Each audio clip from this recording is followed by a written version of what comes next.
Welcome to Chanel. Boy, want to learn? Don't forget to like, share, and subscribe to this channel because like, share, and subscribe is free only. Enjoy watching. Frustrated city leaders are enacting mandates for their municipal employees, including police officers and firefighters, as the Delta variant surges. The mandate's consequences range from weekly testing to suspension to termination. It's a stark contrast from the beginning of the vaccine rollout when first responders were prioritized for shots. It makes me sad that they don't see it as another safety precaution, Octavia Tockley said.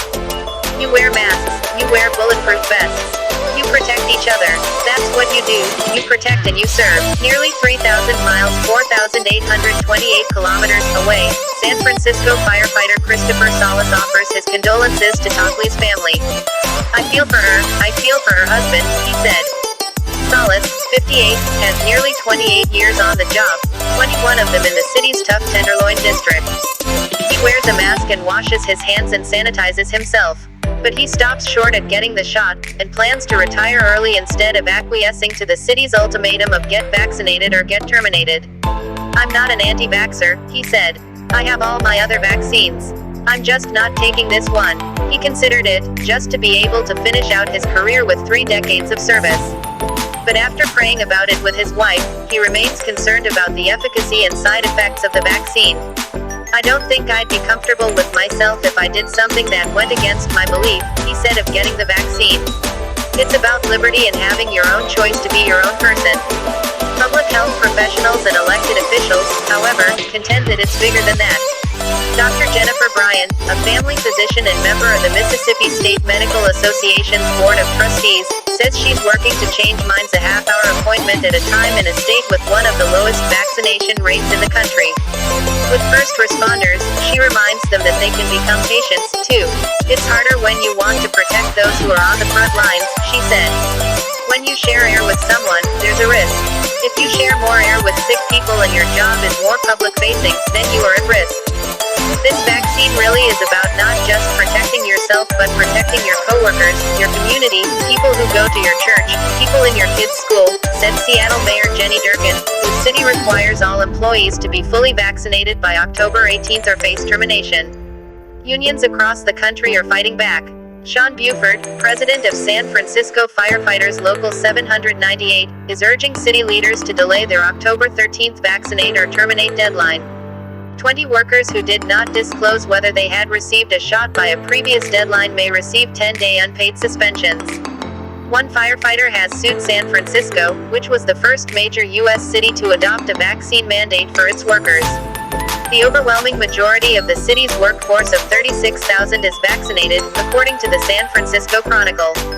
Buford, who is vaccinated, says he needs more time to educate his hesitant members, and he's disappointed that San Francisco took such a harsh stance from the beginning.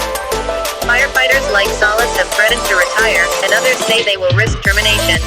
To me, they deserve more than an ultimatum, Buford said. In Los Angeles, over 3,000 employees in the police department have been infected by the virus and the numbers continue to climb. 10 LAPD workers have died, as well as 3 spouses. The Los Angeles Police Protective League, the union that represents rank-and-file officers, has proposed required weekly testing for cops, like the New York City Police Department, in lieu of the mandate signed by Mayor Eric Garcetti on August 20th that makes vaccinations part of city workers' job conditions. LAPD Chief Michelle Moore said 51% of the department has been vaccinated as of August 31st and more than 100 personnel got their shots in the last week and a half. In California's state prisons, a federal judge could order all correctional employees and inmate firefighters to be vaccinated under a class action lawsuit. In mid-July, 41% of correctional officers statewide had at least 1 dose of a vaccine, compared to 75% of inmates. Officials fear a repeat of last summer's outbreak at San Quentin State Prison north of San Francisco, which sickened 75% of the prison's incarcerated population. 29 people, including a correctional officer, died. Every minute, every day, every week we delay, it's putting our clients at greater and greater risk, said Rita Lomeo, a staff attorney at the nonprofit Prison Law Office, which is representing the state's incarcerated people in the lawsuit.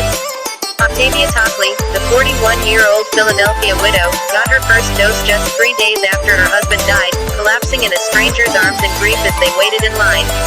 Her 5-year-old daughter, Amethyst, constantly asks why her father didn't get one, too. He tried, her mother says, but the shot wasn't ready for him yet. Every night, their child struggles to fall asleep. "I miss Daddy, she cries. "I feel so lonely, I miss Daddy." Thanks for watching to Chanel, baby boss. Don't forget to like, share and subscribe to this channel, because like, share and subscribe is free only. Please leave a comment of your opinion. Good luck.